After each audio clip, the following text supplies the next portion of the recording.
Hey, good evening and welcome to a special edition of Outside the Box. Just to let you guys know, if you're listening right now, you can't call in through Skype. You have to call in through the board. And I'm going to walk you through it. Don't worry, we got lots of people on board here.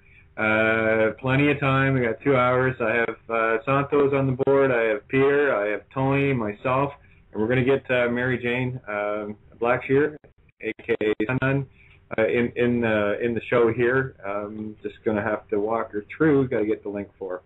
But anyway, yeah, we're all good. So 1 second here. How are you guys doing? Great, Kate. I just dropped the link in the chat for them. Thank you. I was just trying to get over there. I'm, multitasking here like you would not believe tonight. Thank you so much. Yeah. Still trying calling this one. There we go. Have to call in through that link. Did I get it right? Oh no, of course not, because I'm on a different computer. I got 2 computers running here. You're multitasking tonight, aren't you? Exactly. I don't know here. Yeah, because there's nothing I can do. I've got the hot, and I can't call them to let them know what to do here. So they open up the. You want me to take care of it? Yeah, if one of you guys could, that would be great. Okay, I'll get off here and I'll take care of them. You take care of them, and then I'll see you when you get back to the board. Tony, Peter, I got it. Thank you, Santo. All right, so there we go. Talk about multitasking. Must be Aries. Yep. Anyway, well, there we go. I've got one here. Looks like I think is this? Have I got Ken on the line here? Can you hear me now? I can hear you now. Okay, we're just waiting for Mary Jane. Santo just went to give her a hand to get her locked in, and it's just you just got to click on the link and click on the Skype button there to call in. Because I can't take the call through Skype. That's kind of a dedicated board thing, Blog Talk. You know how it works. But anyway, yeah, lots of stuff going on. Just been a crazy, crazy busy day. And, it looks like I just lost Tony. All right, so see what I mean? It's going crazy. Yep. So, Peter, before we get started here, how about you share a little bit of information as to what you've been uncovering today and over the last few days? Yeah, it's pretty heavy stuff. Well, like I say, yeah, I haven't been able to come to fruition to finish my task, but I was thinking that there was something that I was missing, and it's ironic that what come across my desk today, I believe could be a 2 + 2 = 4 equation. So we're going to integrate this on a different level, and I think it has a 100% validity. I think there's a force behind it in a different level that we're never supposed to find out because they've. I did a bunch of searching on the internet today to see if I could, because I'm a pretty good researcher. I can pretty much find just about anything on anything if it exists. And it's ironic that they play very close to the vest on this issue, but the irony is that an upper echelon justice shared the information about the box information with a brother on a different level. And so, you know what? I think we're going to run with it because we can. Well, yeah, and that's part of the power of Fox is an incredible thing. And again, Peter and Tony and myself, Santo, we've all been getting word out just to get people in the habit of boxing the signature of, boxing signatures on banknotes. Anytime you sign anything, put a box around it, so it removes it from the UCC 3-419 accommodating party. Nonsense. So they can't rehypothecate or remonetize your signature. It kills the signature dead, and that's what they need to live on. We're feeding on our life. I think it's deeper than that. When you do the whole document, I think it actually gives the order or whatever it may be that you're asking power.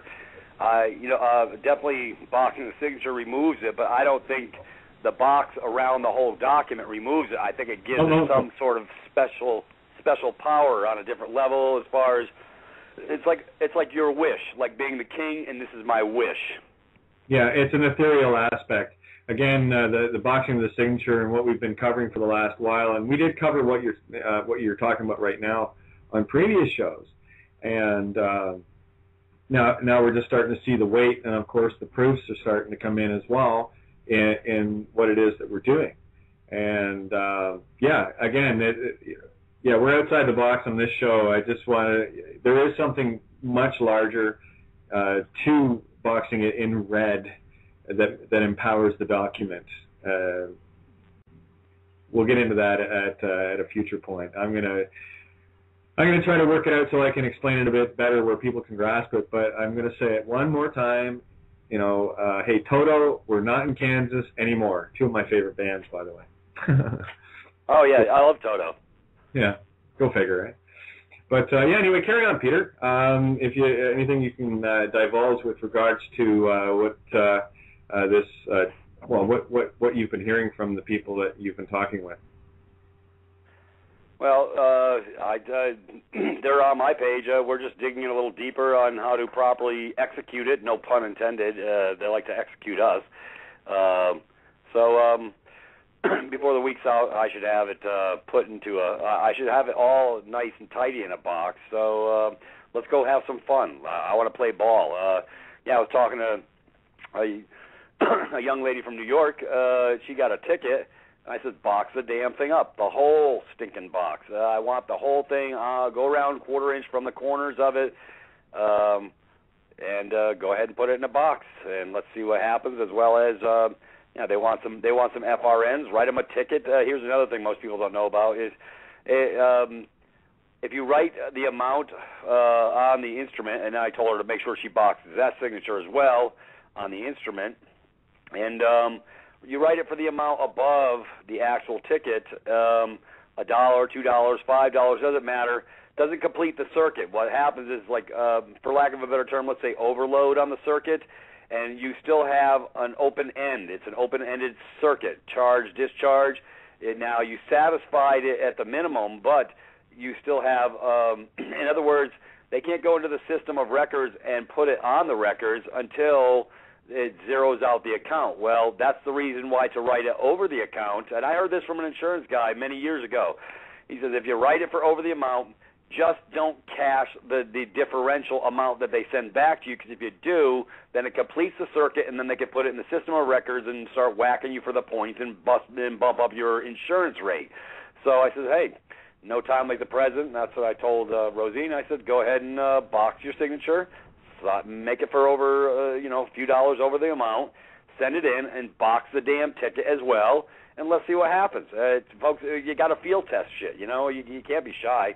The red box has power. We proved that when I was talking to my brother in the Navy, and one Master Chief said to him, saying, "How the hell did you know about the red box? We haven't talked about this stuff for like 40 years."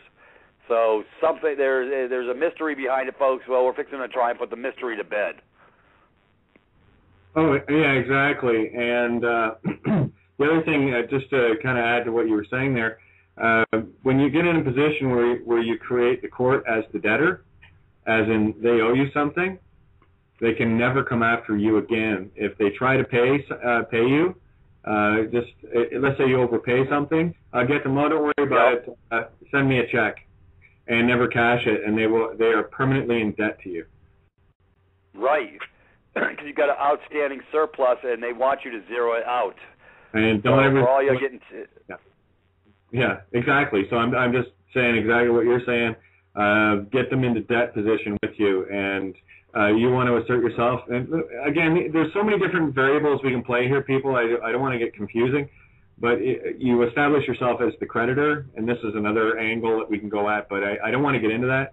I'm just trying to give you the concept. You become the creditor. They're now the debtor instead of the other way around, and it messes them right up. It's all about money, right? It's all about the zero accounting. Yep. So they can never get back to zero, and they'll leave you alone. Yep. Well, I know it's valid on the insurance end of it. So, like I say, you got to balance. You got to above and beyond the amount. They don't want a surplus. They want you to zero out, so they can go ahead and report it to the insurance agency, dump your rates up, and take some points off, and make some more commercial hypothecations run wild, and bang up your rates 20 to 30%, because they're all in bed together. The whores that be, the insurance industry, all these clowns, they're all in bed together. you're just a proverbial money mark, like I've been saying all along. Everything is about screwing you. Yeah, you got to love commerce. Yeah, it's all about the intercourse, isn't it? What is it? Yeah. Don't get me. I want to give them a little back. It's all good. I want to share the love. Well, we have for the Sankey Temple Trust, we have get my lips working here. Chief Justice of Divine Universal Law Court, Kevin Middleton. How are you? Hi, how are you doing? Good. Is Sun on? Is she having a hard time trying to connect here? Or? Oh, she's on now. Good. Yeah, I'm just scrolling the board here, so bear with me. And there she is. Click. Okay, Sun, your mic is scorching hot. Come on. Can you hear me? Oh yeah, I have a slow computer here. So, and we have I just want everyone to know who we got on the call tonight. This is wow, it looks like stacking the deck. Well, there's Peter. Superman for short. We have UL Court, Kevin. Hi. We have Santo. Another. Look at this trio. Oh my God, this is a room packed full of love. Santo Winarski. We have Tony Z out from the UK. So we got the planet covered here, and we have Mary Jane Sun. So there you go. Where do you guys want to start? I know we already have, but I just, the Tree of Life. The Tree of Life, that works for me. Sun, go. Just ready, set, go? Please tell us about our Tree of Life, everything we didn't know, everything we thought we knew, but we obviously didn't. Well, first of all, you are the Tree of Life, every single one of you. So how is that? We'll start from there. We'll start from there, the fact that you are made from a foundation circuitry web of life.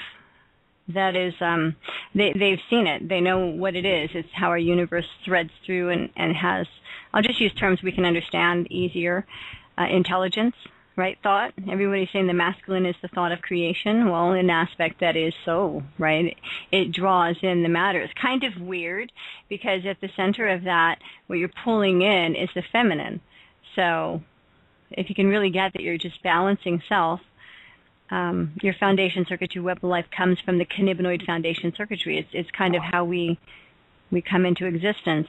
A plant on our planet and others, but primarily we'll talk about home first, was seeded with what was known as a Delta 9 Luciferian seed, which is our Divine Mother Spirit.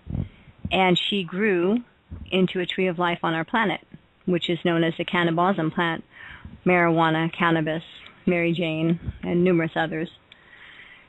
And she was once a giant tree. And I do believe there has to be some sacred gardens left. I just have to believe there's some sacred spaces that they've been holding on to protect these giant, beautiful trees of life. I have to believe that Afghanistan is one of those territories and why they fight so hard. They fight to protect the beautiful tree of life. She had to morph into what people call a weed, which is what they say is an unwanted plant, but for me it's not. To me, weed is not unwanted. Weed means one that's difficult to get rid of, and that's good because she's strong. She's the warrior plant. She guarantees our survival. I mean, what would you expect from the essence of life? Would you expect less? You know what I mean? Oh, absolutely. And I just typed it in our little chat room, but if everyone could please set their Skype to Do Not Disturb so we're not getting the bleeps. For people that are on Skype, it can be a little distracting. But yeah, we're all the Tree of Life, and I've had a good opportunity to chat with you guys over the last while, and connect some dots and put some pieces into play.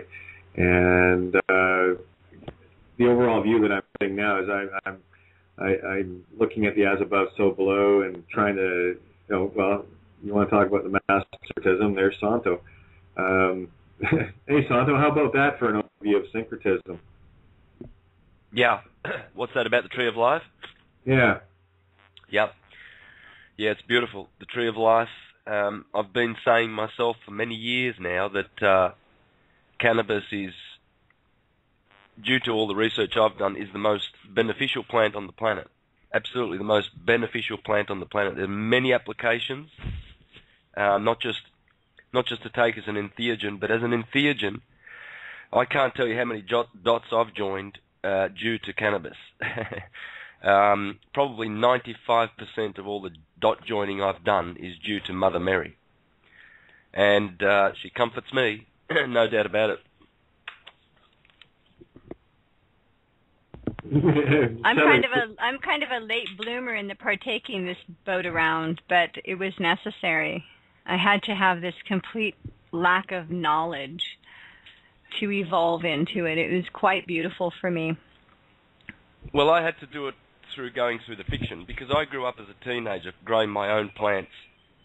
And then, of course, at 19, I turned Jehovah's Witness, you see, and did a 22-year stint with them. So I was preaching against taking entheogens and mind-altering plants because the devil will get you. So I preached that for 20 years. So I also had to go into the land of forgetfulness and stupidity and, you know, walk the path of the fictional hero, you know, condemning everything that God made good. This is what churchgoers do, because the highway to hell is paved with good intentions. Oh, they've got great intentions. Don't do this, don't do that, just do what we tell you to do. Well, like we were talking last night, Santos, about the woman's breast milk being chocked full of cannabinoids. Hello? Yeah. If they can test breast milk and find that what a woman is lactating is cannabis, does that not tell you you are cannabis? I mean, you're literally nursing cannabis from your mother from the moment you're born, and it is the only milk that was given for our children, okay? Our children were meant for mother's milk because our children are from the tree of life, okay? And we women need to step up to the plate and start acting like it. Hear, hear. That is our responsibility. We have a lot of shields protecting. A lot of our shields are waiting. A lot of the balance is restoring. But as women, we got to get who we are. Because if you don't understand who you are, we've not done a very good job in educating anyone. You're unique and special, but let's go to the root of it. What is it that we eat the moment we are crowned heirs through our mother's throne? What is it? She's a temple of the earth. She's an appendage of our planet, literally, okay? And she's going to birth from her own universe a crowned heir into this dimension, into this world.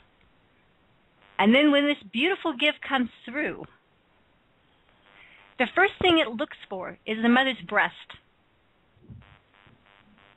okay? Because that is what it needs, and it knows instinctually to find it. And that breast milk is full of cannabis. So that's how close you are to your tree of life. Your mother.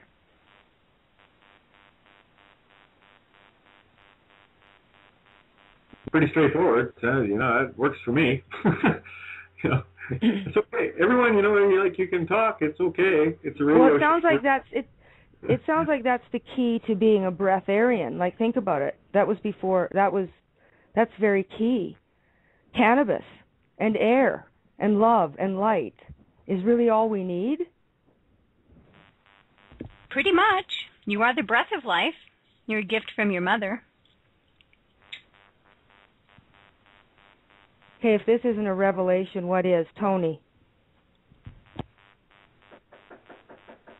Hello. Is this a revelation or what?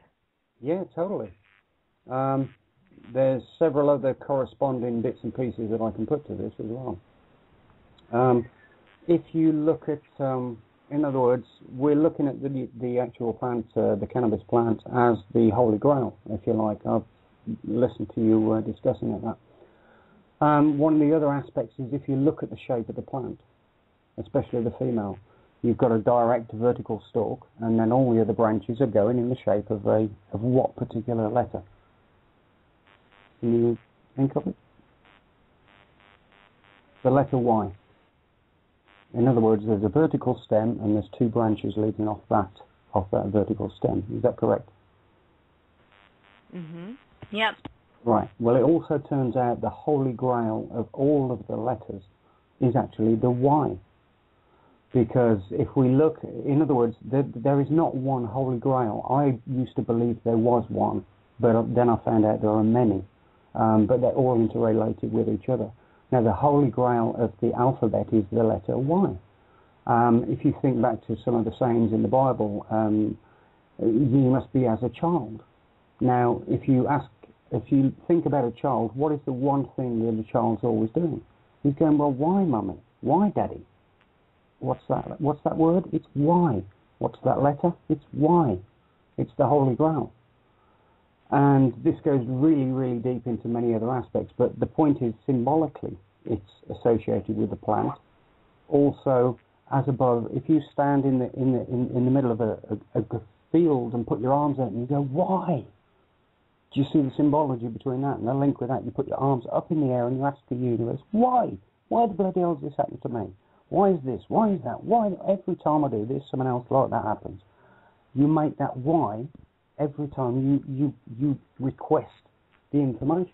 And it's just another synergy as to A, the Holy Grail, and B, the same sentiment. It's like if you need something in your body, you're ingesting the cannabis and the cannabinoids within the cannabis will help heal your body. Again, it's another answer to a question. It's you ask why. In other words, you look at cannabis and you get the answer for your body. So I'm ill. Why am I ill? Well, I need something to repair my body. Where is it? Well, it's there. It's why.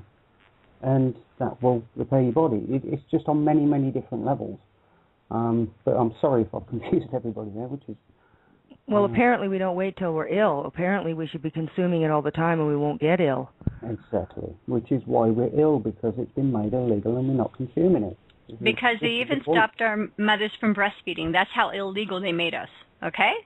They taught women to stop nursing their children so that they wouldn't get the cannabinoids at the very beginning in mother's milk. Yes, absolutely. Okay, so they knew what they were doing when they broke our cycle. Wow. They knew that. Yeah, and that's only one of the cycles. Yeah. Yeah, I agree 100%. Yeah, that's... well, my wife breastfed both of my kids, so we said screw the clowns at the circus, so I didn't buy off on the ideology because I knew about the bonding process and the nutritional sustenance that is far superior to the garbage, the melamine and all the crap they're putting in that filler garbage that these women feed to their children, literally poisoning their systems with this garbage. It's literally garbage, so... yeah, but did you know about the cannabinoids, Pete? Sorry, did you know about that then, or did you just know it was good? It was natural, so it was good. Yeah, there's also nutritionally dense, when the milk's first coming through, it's extremely nutritionally dense. It's, matter of fact, I should have been getting a couple squirts myself. You're talking about the colostrum. You're talking about the colostrum, right, which is the most amazing part of the milk. It really is. Yeah, do you know that she can produce that regularly if she's properly tuned? She's Delta 9, but she's not in the vibe, right? So she needs her minerals and everything. She needs everything, like those minerals on high frequency, because she's producing. She needs minerals. She's producing. Are you saying I could be producing milk 20 years after my daughter if I was consuming it? We were supposed to be producing always. We lactate just like our tree. What do you think? We don't look like her? Go back to cannabis and study her, and then look at yourself again. Wow.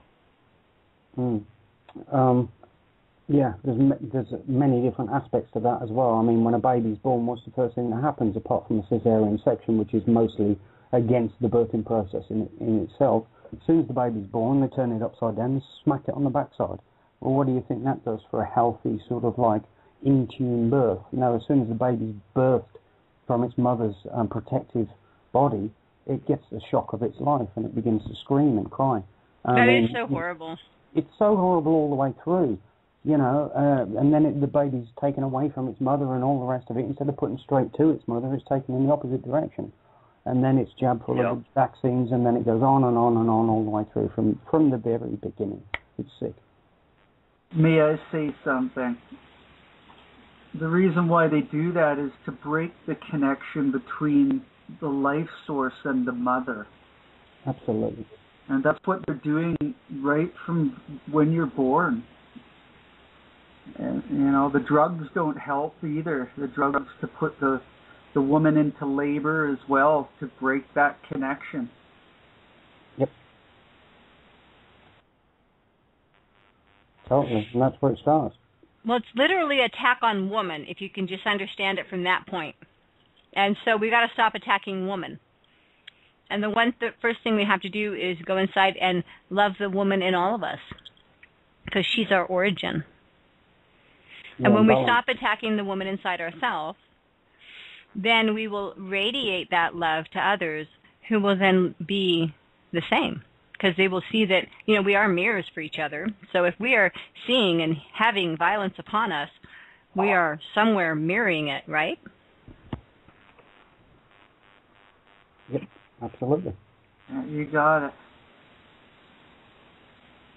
One of the other things as well, keeping children off breast milk, you're actually feeding cow's milk to a baby. Now, the proteins in cow's milk are far too big for the digestive system to hold. Plus, it's not meant for humans. It's meant for cows.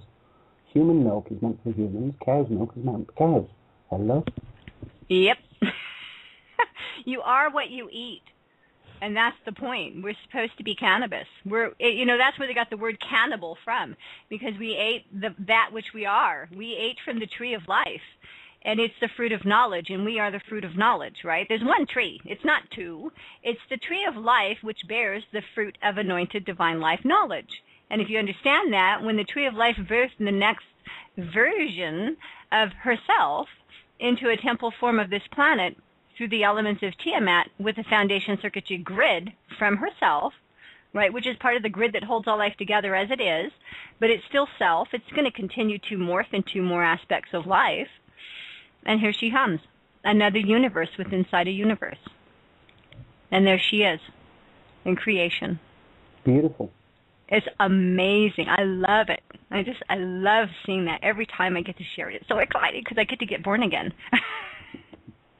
Just for reference, there's a famous hospital, a world-famous hospital in London called Guy's Hospital.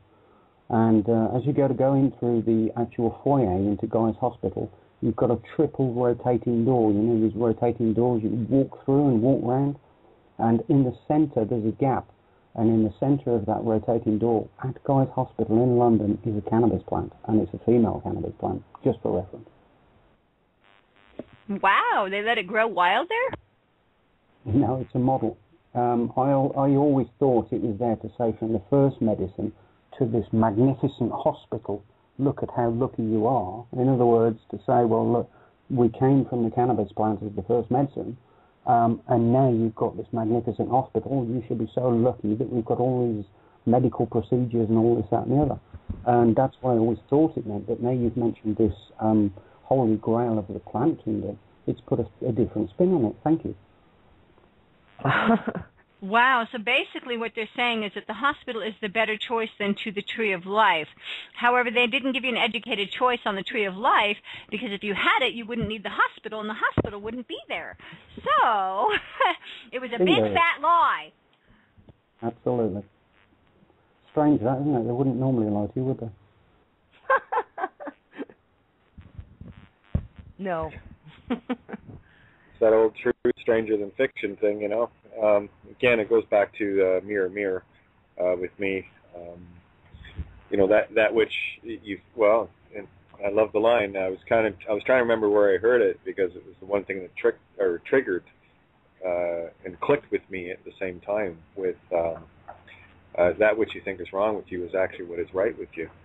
And I've always looked in the reverse mirror, the other side of glass anyway, but now it's a lot easier to convey that message to people, and that they're starting to see that themselves.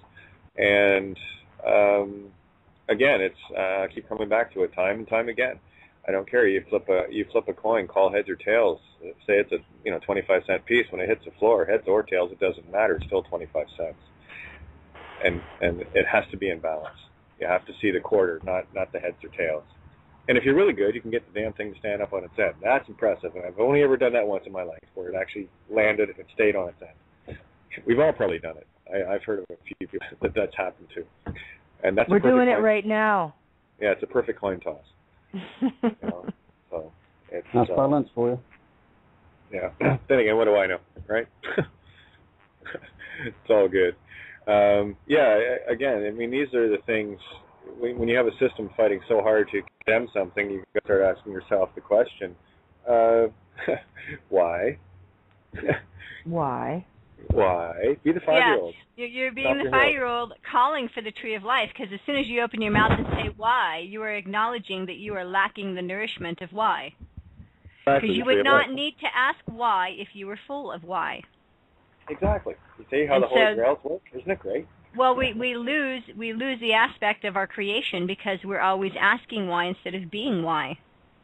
Why? Mm-hmm. See? Well, you know what their answer is? Why not?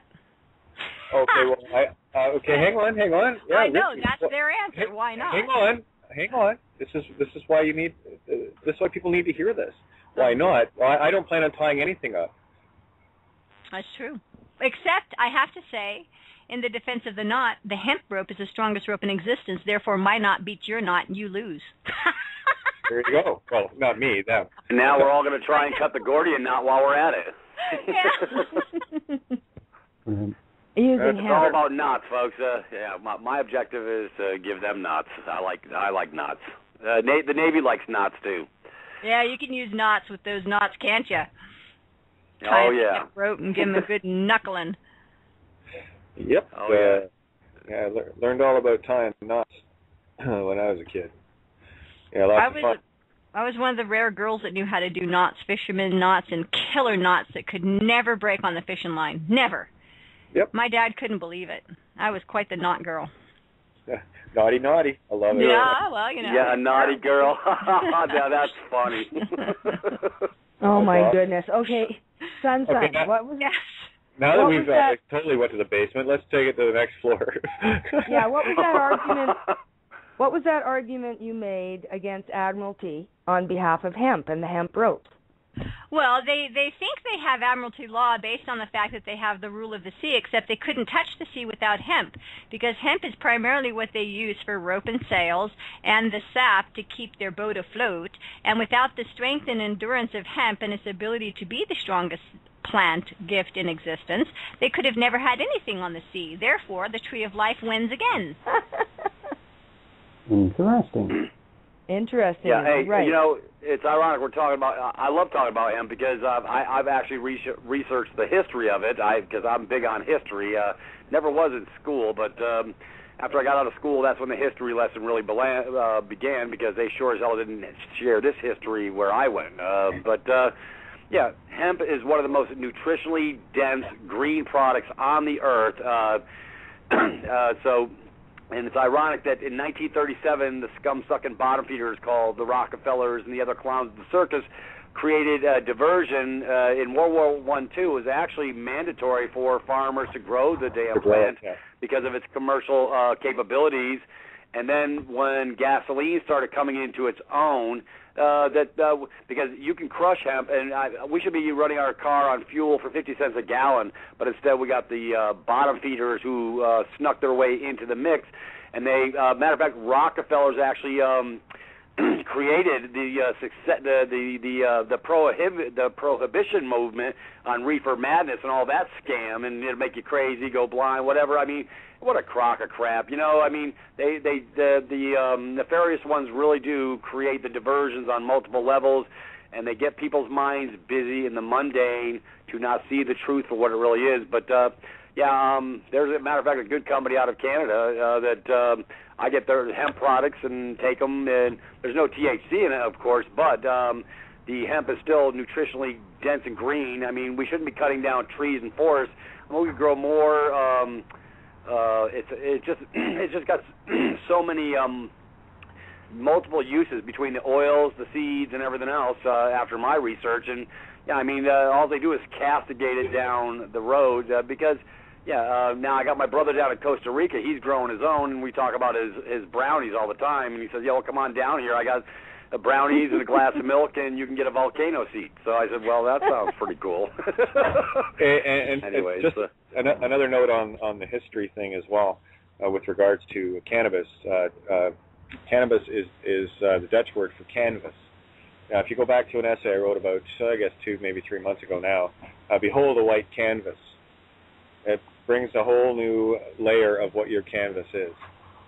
And all things for a reason. All the pieces are fitting together. You are your own white canvas. Time to be it. So scrape the canvas clean and start ingesting. Can we touch on the seeds a little bit, Sun, as far as what people need to do in terms of propagating this plant everywhere on this planet as much and as fast as possible? Maybe a little up to speed on the importance of the female and the male plants and what people should be thinking when they're doing this, just to keep an eye on it. Well, most important is to realize that the mother plant is the origin of the plant, and therefore she must be the dominant plant. It's the alpha nature law, right? It's not because she doesn't love her son or her mankind, but he can cause dilution in the seed in this way if she's overpollinated. So it's best to grow the male hemp plant inside, right, for inside crops of whatever he can produce. Mostly his seed is the most beneficial. In fact, you shouldn't eat the feminized seeds. You should only eat the male plant seeds because they claim, and I don't know how true it is, but I'll just put this out there, then someone please do the research because I don't have time nor do I have that skill, so it's your job. But they claim that the feminized seed can sterilize us if we eat the female seed. Okay, so we're not supposed to eat the female seed. So if we do, we won't be able to produce children. What we do is we can eat the male seed. Okay. We lost a little bit of you there. If you can go back a little bit, you got blocked out. Okay. Well, we're not supposed to eat the female seed. Oh, they're doing it. Darn them. It's okay. I'm just blanketing it now. It's all good. Okay. Well, you're not supposed to eat the female seed because the female seed will sterilize you. Okay? Just females or males as well? Nope, females. The female seeds sterilize us. Now realize we're people, but we're from the tree of life, right? So you're not supposed to eat the female seed, but you can have everything the tree produces with the exception of eating her seed. You're not allowed to eat her seed. So go back in Bible times and now listen to these rules, okay? This will be fun. So you're not allowed to eat of that fruit. That was what we were told because it will cause us to die. We'll become sterile. Hello? There's your apple. Don't eat it. Don't eat the female seed of the tree of life. However, you can eat of the seed of the tree of life, which is the male plant, because she created him, the Y, right? And he produces all the nutrient-based seed. So you grow him, right? But he becomes pollinating, and he can pollinate. One plant can pollinate to a 5-mile radius. So you grow the male plant indoors. And with controlled pollen, right, in control, literally, because it's very important. These plants are very, very viable, and they're required.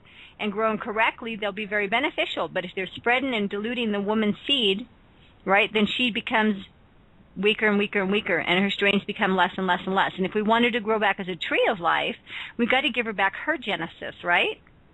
Doesn't it make sense? Yeah, and speaking of, why don't you go through the description of how to properly plant a tree of life, the 12-foot hole. This was really interesting because it was given to me. This is what I was able to translate and articulate from my dear friend Jack Herrera at one of the events that I was honored to be at where he spoke. He had suffered a stroke, so he had a paralyzed side and spoke very well, but it was difficult for him, and he's so expressive. But what he explained to me is to grow the tree of life, you need to make a nice big 12-foot hole in a proper soil environment. The best would be the redwood forest, truthfully, in the proper environment. And then you start with rocks, irrigation a little bit, probably a few feet. And then you start putting the proper soils in. Meanwhile, what you've done is you've already started to grow your seedling. You create your seedling, let her grow into a big pot. She becomes like a tree, We know how they can get. And then you put her down in that hole and bury her up so high, all the way up to the first set of leaves, and let her start to grow and reach for the sunlight.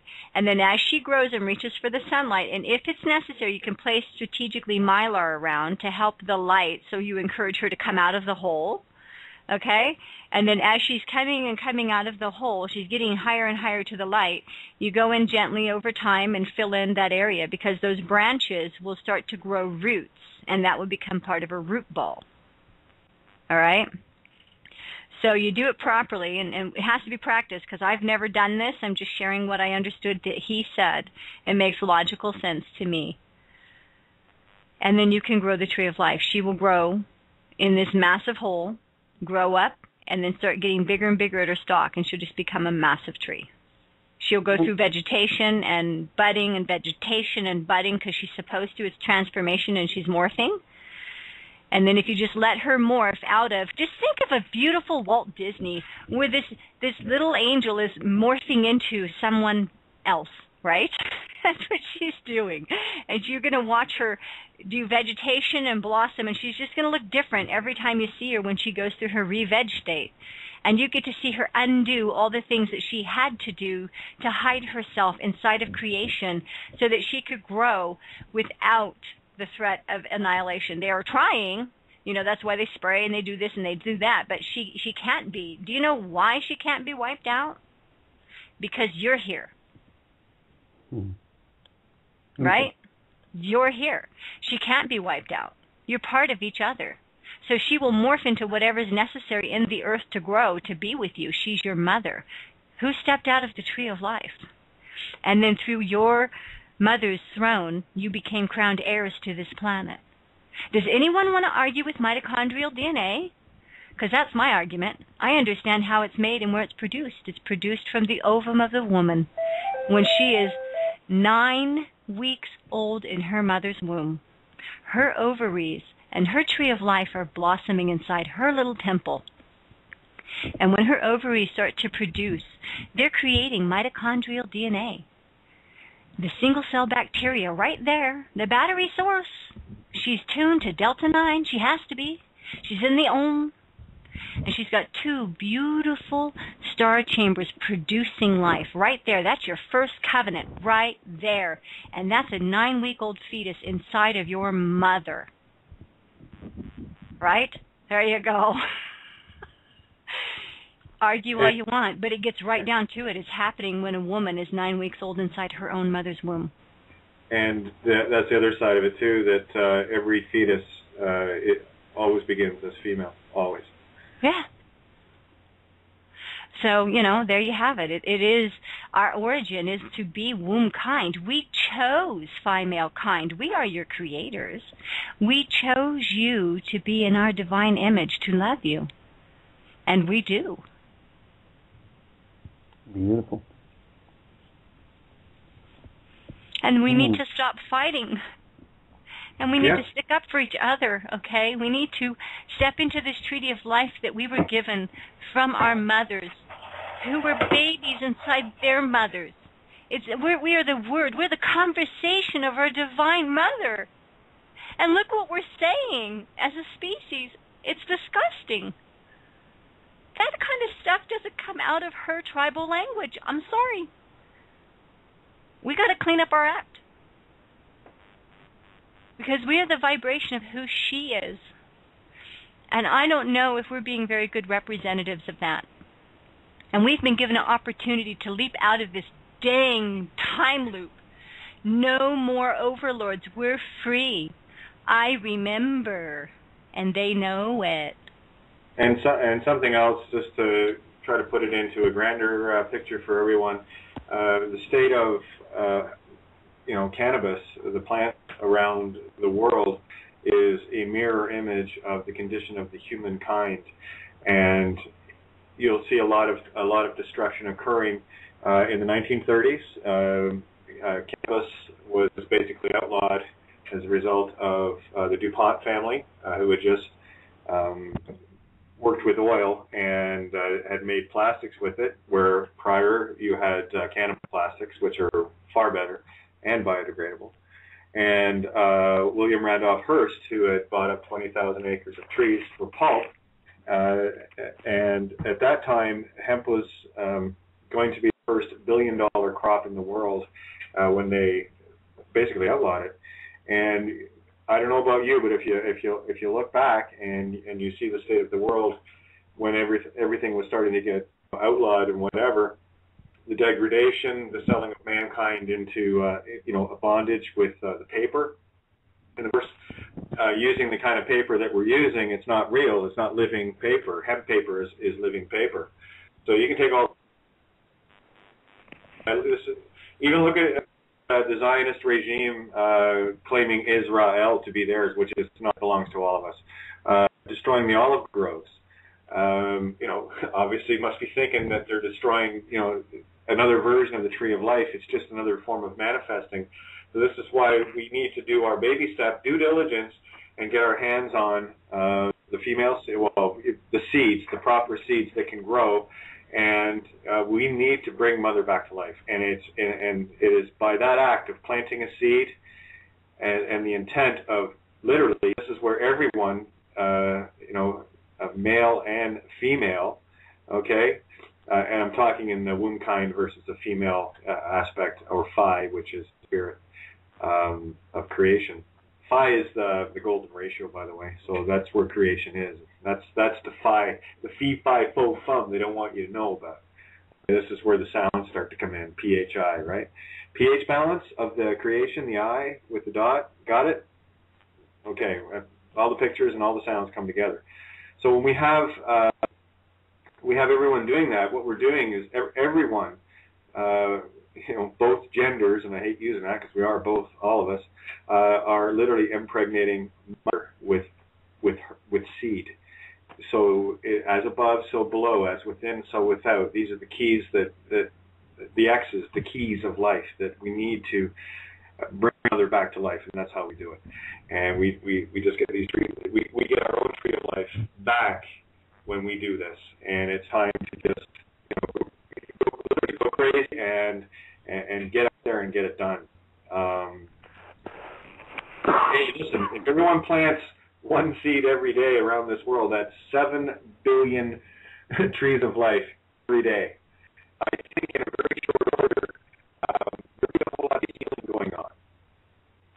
What do you think? You're breaking up a bit. Yeah, probably. There was a little bit of truth I just spewed, so probably, yeah. Anyway, yeah. So, plant. Go out and plant a cannabis tree of life. Just go and do it. There are feminized seeds you can get now that are guaranteed feminine, by the way, people, and they're not illegal to have. Not that illegal is positive or negative, should or shouldn't, because it's got nothing to do with God's law. But anyway. Yeah, it's a very simple thing. Do you know how exciting it's going to be when we all realize that we can hold our tree of life in our hands and look at a seed and what it is, and go into the nuclei of who she is and get to know her, swish her around under a tongue and become intimate with that seed, and then plant her and let her know that we are imprinted. My DNA is now with you. I imprinted my DNA with you, because that's what you do with your seeds. Yeah, you put them in your mouth. I'm so glad you said that, because before I plant anything, I always put the seeds in my mouth. Always. Yeah, that's awesome. I was waiting for that one as well. Yeah. Yeah, that's and I have to thank Redbeard for that, because he was the one that first brought that to my some noise in the background. Okay, somebody's not got mute on. Somebody needs to mute. Somebody's making a lot of noise. Okay, yeah. There we go. Anyway, Redbeard, a very dear friend of mine, and an expert in this. So I have someone that I'm going to put in touch with you as far as the horticultural expertise to the nth degree, I might add. Anyway, he's the one that brought it to my attention that if you want something to really propagate, have the seeds in your mouth for a minute anyway, just to literally put your life force into it, and then plant it. Yeah, 3 minutes, Kate. And also you can urinate on the seed when it's a plant that actually puts your distilled fluid into it with your DNA codes in it. Yeah, and I will say that the one apple tree that I had access to, and I still do, that's exactly what I would do. And it was a daily vigil to this tree. This is one of the trees that I smuggled out of the Milton Hilton in a seed in my pocket. I had 5 seeds. I planted 5, and 2 of them came up, and they're in 2 different parts of the world right now, and one of them I still have access to. And every day flowing love and giving it as much life as I possibly can. One more aspect on that as well. Also, if you wash your feet in a bowl of water and then use the bowl of water to feed the plant, and the skin cells carrying your mitochondria and DNA, etc., can be absorbed by the plant, and that boosts it even further. Well, because you're actually having a relationship now with your plant. That's the thing. You are a plant. You're walking around in this aspect of Earth, but your origin comes from plant life, right? And so when you start to show the recognition of your species, you start to create something whole different in yourself. You know? Yep. I love plants. I've got lots of plants. I'm a plant person. I feel at home when there's a lot of plants. In fact, I'm really hoping to find a bit of a home like an atrium that I can find in peaceful tranquility, because I'd love to have an atrium for a house. Can you explain, Sun, how we turn the plant into the tree like you did yesterday? No, we covered that, the 12-foot hole to keep giving. Oh, you did? We covered that. I stepped away. I'm sorry, guys. I stepped away. That's okay. Okay, thanks. Awesome. And I also want to draw people's attention to the masterful work of J.R.R. Tolkien, who revealed a lot of truth in The Lord of the Rings. And here's the worship of money. You all become Gollum. That's what he was trying to convey in The Lord of the Rings. Gollum is my precious, the ring, the one ring to rule them all is the money. And it started originally with gold, with genetic imprinting of spirit and everything else. Long story, don't want to get into it, but that's why that they used the graven images of the kings and the queens of the time to claim ownership of the gold and the silver that was representative of trapped spirit. But that's all been released and done. But what they've done since then is they've taken it even further away and have everyone worshiping pieces of useless garbage paper. If it was hemp, that would be a little bit different story. But we're dealing with dead paper. I'm kind of curious about the banknote stuff as to what they have in that paper now. We should probably get a good breakdown of the potentiality of there being hemp fibers contained within it to give it a living essence. I doubt it. It's part of the construct, isn't it? Well, they went to plastic money. Well, I'm speaking of the birth bonds here, banknote money. Where they actually, where they put the baby's footprints to literally steal and discharge the living entity. I'm just wondering if these deed polls are in fact made with hemp paper. It wouldn't surprise me if they were. So, of course, you can't get your hands on this stuff, only the hospital. So I would urge anyone in the hospitals working that has access to this stuff, if they can possibly, get a hold of some of this and get it out in the mainstream where it can be tested and to see exactly what it's made of. And spill a coffee on one. You just have to throw that one in the bin. Yeah, exactly. Anything. And again, we got to awaken within and without, right? So, here we are, wide awake out here, and we're screaming from the rooftops for these people to awaken, to somehow suddenly awaken from within, and to see that what they're doing is not only are they enslaving their fellow beings around them, but they're also enslaving themselves by their own actions, by worshiping the Gollum ring. So, hey, Kate, maybe we need to smack them like a baby, wake them up. Well, hey, I've been known to do that on occasion.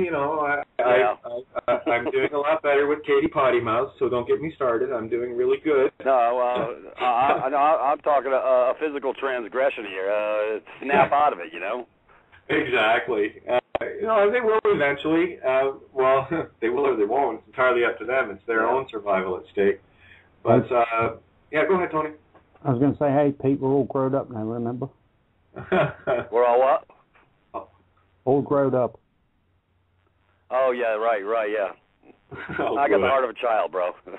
I don't need the nanny state no longer, you know. Yeah, we're heading back to Poop Corner. Christopher Robin showed up, and it's all good.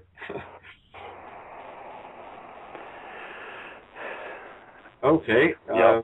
Cool. I was thinking someone's going to jump in there. Go ahead, Tony. I was just going to actually hark back to, being as we're talking about the Holy Grail, I wanted to point out a couple of other Holy Grails as well that I've learned in my travels or searches for the truth and searches for the knowledge. Okay, this one's a little bit more, it'll start off simple, but it'll then get a little bit more complicated. But if we can picture the letter Y as being the Holy Grail of the alphabet, yeah? We all got a picture of the capital letter Y in front of us, okay? If we take that capital letter Y and turn it 180 degrees upside down, what we actually get is a pyramid with a beam of energy coming out of the top. Now, I've done interviews on Edge Media, Sky TV, and various other things about the Holy Grail, or what I presume to be the only Holy Grail at the time. I was wrong. It is the Holy Grail. I was right about that bit. But what I'm trying to explain is there is, as above, so below. There is a source of energy above us, and there is a source of energy below us. The Earth has ley lines, in other words, energy grids. Above us, the cosmos has energy. There's stars, there's solar systems, there's things as above, so below. And if we take that letter Y and turn it upside down, it forms a pyramid with a direct beam coming straight out the top of it. Now, if anybody does some research into Klaus Donner and into various other aspects of pyramidal sacred geometry and energy contained within that sacred geometry, they'll understand that the pyramids were actually there to focus the energy from above, down below, into the ley lines of the Earth. So it's yet another 51.9 degrees, but yet very close. The point being, it's yet another as above, so below, and it's a conduit. Again, all these holy grails all make sense when you bring them all together in one. And that was just one aspect of the Holy Grail. Now, if we take that letter Y, or the pyramid, which is currently upside down with a beam of energy going out into space, or the cosmos, non-linear energy, and we turn it the right way up again. So what we do now is, from the left branch of the letter Y to the right branch, we draw a straight line. Okay, so what we've got is a triangle on a stick, a bit like a lollipop. Okay, so then we copy that, or cut and paste, for want of a better description. We take a mirror image of that and flip it 180 degrees and line the triangles up so they point up and down, as in, look at the Israeli flag. You've got a Merkabah, or a tetrahedron, with one triangle pointing up, another triangle pointing down. And that gives you another indication of the Holy Grail, because this is why it's on the Israeli flag, because they know the secrets of the Holy Grail. They have hidden the secrets of free energy. They have hidden the secrets of bringing the energy from the cosmos above, down through the pyramids, into the ley lines on which they are built, or the energy meridians of the Earth. And this is part of the hidden secrets of free energy, incredible technology, harmonics, geometry, alchemy, numerology, and everything rolled back into one again. And it's been hidden, decoded in the alphabet, and in all of this bull we've had to decipher. And it's also been hidden in the Bibles, it's been hidden in the Quran, it's been hidden in the holy books, it's been hidden in the sigils, the symbols, the mystical, magical symbols. It's been hidden everywhere. But when we start putting all these pieces back together again, we come up with alchemy, which is the science of everything in one. And it's all to do with the Holy Grail. When you can get these Holy Grails, like your pineal gland is also a Holy Grail, you connect with thy shall see with thy single eye. All of these Holy Grails start to connect, and you go, oh yeah, now I get it on a big level. And I'll shut up there, I've had me speak. Yeah, and it goes back to the whole aspect of the Tree of Life and plants, and that being, the predecessors, right? And I go back to, and I got to say this because when you said about the ley lines around the Earth, we create our own ley lines, and it adds a whole new level of understanding to the North American term of going out and getting laid, or in Hawaii when they have the lei that goes around your neck, which is flowers, right? So we have the ability to create our own ley lines, and that's. I'm going to look into this. There's a different angle I'm coming at this, but this whole idea of the energies that are involved and why it was so carefully watched by the ones that came here to manipulate and genetically modify us. We're very careful in how the procreation occurred within those ley lines. So I'm thinking that term goes back a whole lot further than most people actually understand, and it's treated as slang, but I've always found that a lot of the truths in the words and my own deciphering of down to the letters and whatnot, all those different sounds brought different layers. There it is again, layers, right? ER, which is Ra, Son of God, S, creative feminine, the feminine Kundalini DNA, basically. And if you look at the number 8, if you open the top and the bottom, you have a DNA strand, one part of, right? So again, open the top to open the bottom, as above, so below. So I see a very large panoramic picture coming into very clear focus right now, where all of these dots are connecting, and it is about taking down the system. We heal Mother with getting the Tree of Life, as many as we can, as quickly as we can. That's going to be the game changer, because what we're doing is we're flowing our life energy into it. We're putting our own DNA. We're acknowledging our birthright. And actually, you want to make the claim, grab a female seed, put it in your mouth, get your DNA into it. 3 to 5 minutes. I guess you said 3 minutes, Tony. And plant. That's your intent of saying, I am part of this earth. I acknowledge my mother, and you plant a tree of life, and nothing will ever separate you from Mother again. Just my thoughts. Just thinking out loud. Totally, we've done the separation. We've done the duality. It's all about returning now, as Santos quite rightly points out. Santos, if I might say, can you elaborate on the return of going back home? Yeah, well, it just takes reaching the higher mind, which is the cerebrum, because it's been drummed into us from birth how to stay in the lower mind. There's many, many subtle things that they employ, many subtle techniques that they employ, the controllers. They've been doing it for thousands of years.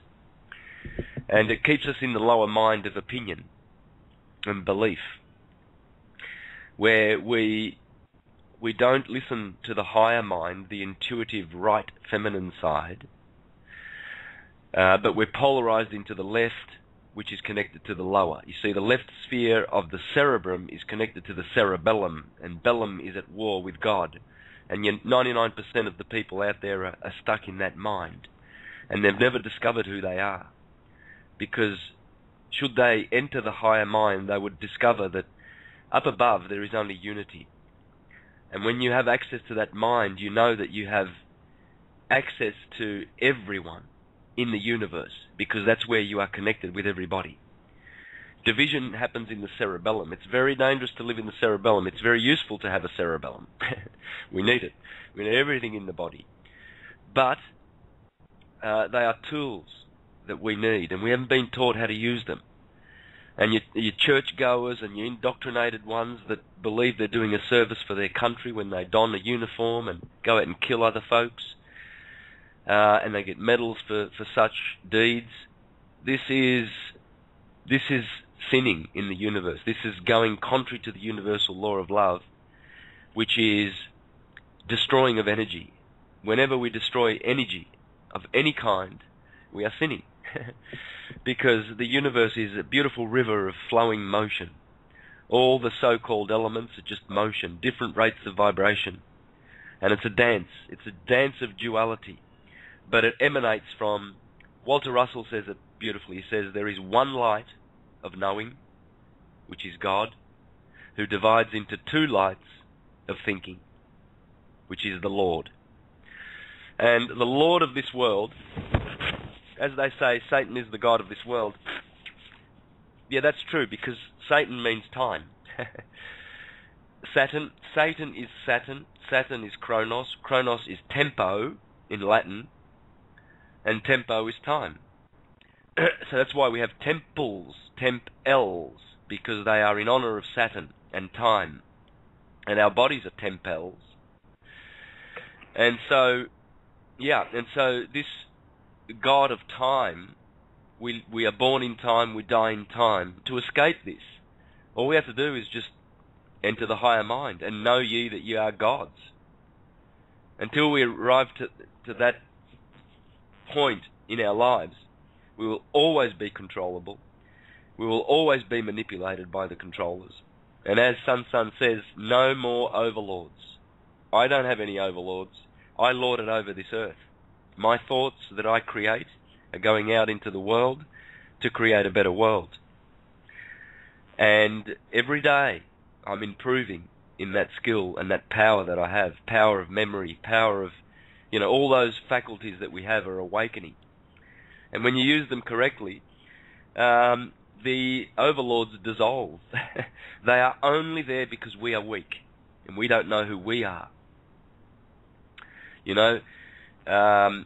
Love him or hate him, David Icke has a beautiful illustration where he has a sheepdog chasing all the sheep, and the sheep are going ba ba ba everywhere the dog wants, and then all of a sudden one sheep says, no, I'm going to take this dog on. and before you know it, the dog's running for its life. It's scared of this one sheep. It's like, whoa, where does this guy come from? I'm supposed to be the overlord here. These sheep can actually fight. I'm out of here.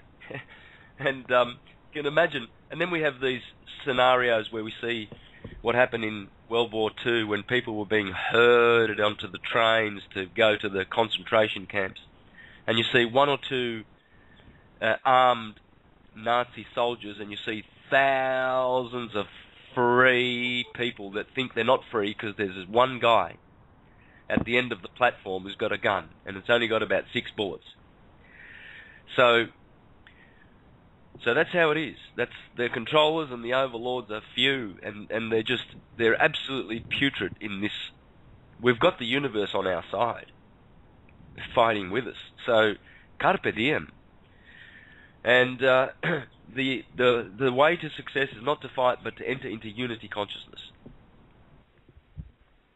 and get out of duality, black and white, Jehovah's Witnesses and Mormons. They don't exist.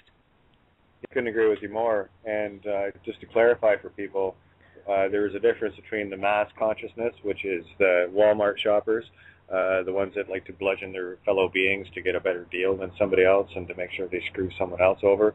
That's the mass consciousness. What we're talking about is the unity consciousness, which everyone is part of the all and individual within that, in divine duality of the one. And if Tony, if you take those the tree of life, the why, and if you put them, as you said, mirror them, and just continue the line so that you're probably familiar with this symbol throughout a lot of Eastern Indian and Native American Indian and Maori and all the rest of it. You'll see this pattern of the line to a box to a line to a box to a line to a box. And that is the one creating the two, creating the one, creating the two, creating the one, creating the two infinitely. And that's what the tree of life is. That's what it represents. And again, it had to all these pieces had to come together.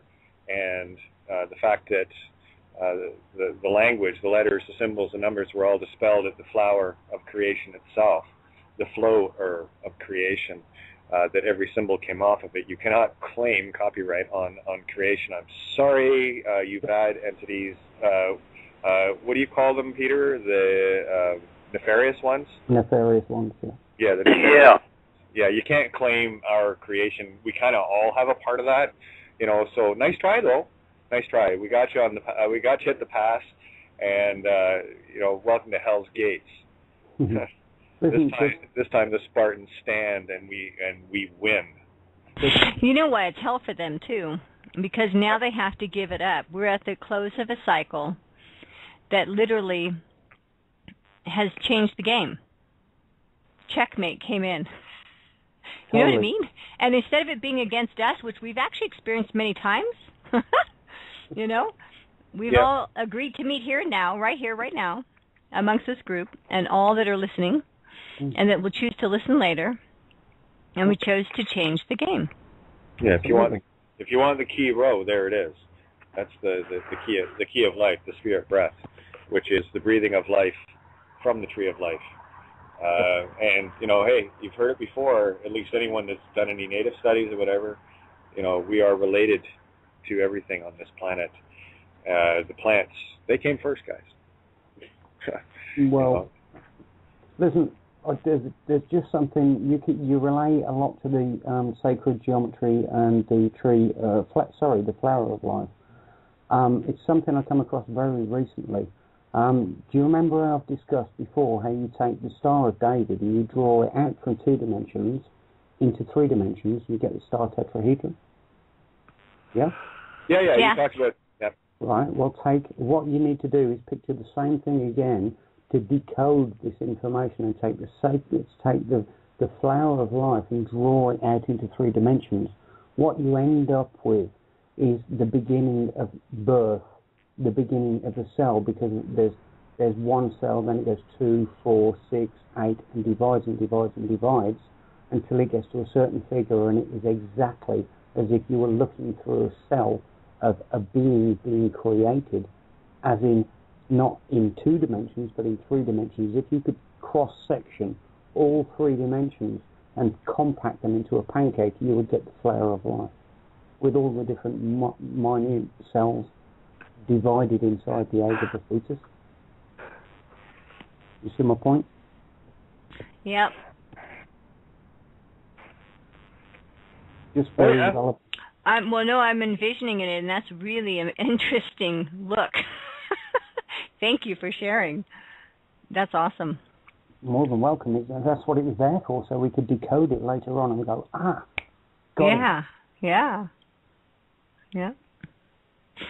Can't get any simpler than that.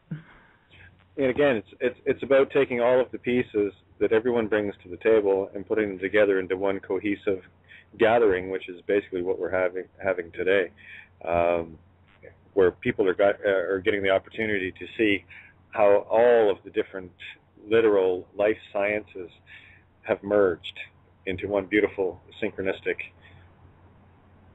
tapestry. It's a beautiful canvas, isn't it? It's a beautiful canvas. Oh, yeah. What do you think? I just want to sit down and relax and paint once we're all happy and in union again. That's what I would like to do. I like to be in a beautiful, comfortable village with everybody happy and joyful, hearing children play in the park, and beautiful music playing in the background and families shuffling around, and I'm in a field, and everybody's enjoying the life, and I get to paint. I get to paint them. That'd be so cool. Absolutely. That's what I want to do. It will be, but we've got some work to do ahead of this. As you know, we've got to wake people up. We've got to bring people back to the front and say, hey, this is wrong because of this. This is wrong because of that. This is where we need to do. This is where we need to change it. That's why. That's how. That's where it should be. This is where it is. We're going in the wrong direction. 360. Let's bang it into reverse, guys. And that's the point. Let's do our work, and then we can all relax and it'll be beautiful. Well, the good news is we're nearly there. Yep. Vindication is just around the corner. We've all walked a very long, arduous walk. And when I get into discussions like we're having tonight, and when I see, I don't see a finality here. What I see is a brand new beginning. That's what creation is. You cannot have creation without a leveling of the field, and that's what we've done. Is we've cleared the canvas. Behold a white canvas, and we each individually have a choice now. We've always had the choice. We've always had it, but it's a lot easier to make a choice and a decision within that choice when one is presented with more of the facts than we were led to, see. I won't say believe, because they've made us believe many things that were untrue, and that's why I chose never to believe a damn thing. I will either know something or I won't know something, and I will do my best to go looking. And I, for one, take a lot of, this is a very humble pride in being wrong way more times than most people, because in the art of being wrong and looking to be wrong, when one looks to be right, one is looking from an egocentrical perspective, and it's very, very dualistic, in that it leaves no options. But when one surrenders to the ego, and I'm talking in the proper sense here, and says, okay, no problem, I have no issues with being wrong. Because in the act of going and searching, there is nothing wrong in the search. What you're trying to do with that perspective, like any good scientist will tell you, if you're going out to disprove something, in that you will find the truth. Because you have a vested interest in trying to prove something that is fact wrong, and truth always conquers. Truth always sets you free. Truth always is the final answer. And that's and it does a beautiful dualistic thing of shredding an ego, because all too often, I mean, we've all come across people that are so interested in well, this is what I think and this is my opinion, and you know what, great, I'm glad. Okay, can we just sit and talk? And I have no issues if I'm wrong. Great. It's where I run into issues, or have in the past, with people is when someone is so immutable in what their stance is. Like talk to someone that comes walking around banging on doors carrying little pamphlets trying to save you. Okay, you're not going to get through to these people because they are completely conditioned and mind wrapped with religiocosis. Okay, these I love, what's your word, churchianity, Santo, or how about churchiology? Yeah. Don't waste your time. They're either going to, Yeah, Kate, it's just about like when I uncovered, at first I didn't want to believe, because I got sold a lie under the Constitution, all this other garbage, and I went in the military and fight for my country. What a crock of crap. Now I can say that, but I mean, I was still looking for the truth, and so, I was willing to change my paradigm to fit the truth, not to fit the lie. And that's where it starts within. Like I say, when you're willing to look beyond the pale, to come to your soul, your heart, because when you hit the truth, it resonates. It's not about being right. It's about knowing the truth. And when you lie from that position, that's a pure heart. And because it's not about, like I say, ego, grandiosity. I could prove, I'm, whatever. It's like I'm past all that. If I'm incorrect on a concept or an information and I misinterpreted something, show me the other side of the coin so I can get my mind right to wrap around the truth. That's all I want is the truth. And when you go with that sense of purity in your heart, that's what allows you to move forward, because I have no agenda. I just want the truth. And when you operate, that's pure. That's pure in heart, and nobody can steal it from you. Hey, Peter, one of the things that and it's, okay, call it a game I like to play, while I'm observing people during a conversation, like face-to-face, right? We'll be talking about something, and of course they've got their opinion, and I'm there to listen. I got 2 ears, 1 mouth. I'm good. And one of the things that I always observe is their eyes. I'll watch their eyes. And when I'm talking, I'm watching their eyes. And usually after about 10 or 15 minutes of talking with an individual, of them, selling their wares, as it were, I'm just kind of being the observer. And I go, I just say, can you do me one favor? And I go, well, what's that? Okay, well, I'll tell you what. When I'm trying to share something with you, the things that are very simple are very difficult to explain, and I kind of have to walk you 3 or 4 steps to get to the concept that I'm trying to reach with you. So what I'd like you to do is work with me for, allow me to finish the concept instead of you sitting there with your ego trying to think of the next clever little thing that you're going to say to look intelligent. I'm not interested in intelligence. I'm interested in truth. And truth is very simple, and it takes a lot to explain those simplicities. People talk to me about, how did I figure out, letters and this and that and the other. Okay, well, you got a couple of years? I can sit and explain that to you. You'd have to actually go through everything I've experienced, in as much as I have to get. That's why I love to accept people for what they're saying and absorb it, and roll around in the brain a little bit and have a look at it. You have to be neutral on it. You cannot come into a situation, and this is for everyone. This is what works for me. You can't come into a situation assuming that you were right. I go into every conversation assuming that I'm wrong, and I'm there to learn something. I have my ideas. I found what resonates with me, and I found what I felt to be true. But this is the litmus test, and this is where I present things to see if they resonate. I'm not interested in the egotistical facts. We got caught up in that nightmare, and it's very easy to go, tell someone they're wrong. It's so very easy. Look, walk into a department store and have a minor complaint about something, and watch how quickly the clerk looks at you and says you're wrong. Because they don't want the hassle. They don't want to have to think about something. They don't want to have to take the time or the care or the consideration to hear you out. And that's one of the joys of having a radio show. And I love having a lot of people on board because I learn a lot. I got to say, my most favorite 2 hours of every week is the webinar I do with Maria Janet, because it's a beautiful one-on-one where I get to convey the whole idea. And then we have open discussion, and it's just beautiful to hear what comes back from people and the add-ons that they've epiphanized on that they share with me. And I got to tell you, a lot of the stuff that I come out with is as a direct result of this beautiful kind of interaction where it is very neutral, where people, I get my opportunity to spend. It might take me 2 or 3 minutes to get the whole concept out, but there's a method to my madness. Everyone wants to get to the drive-through truth shop. Give me the answer. It's just, well, I can give you the answer, but until you show me that you know how the formula works, then I don't care how much work you show me, because you don't understand the formula. So what I'm trying to do is explain the formula. And that's exactly it. Everybody wants to cut to the chase, but they don't want to hear how you came to the chase, because that's the whole point of the exercise.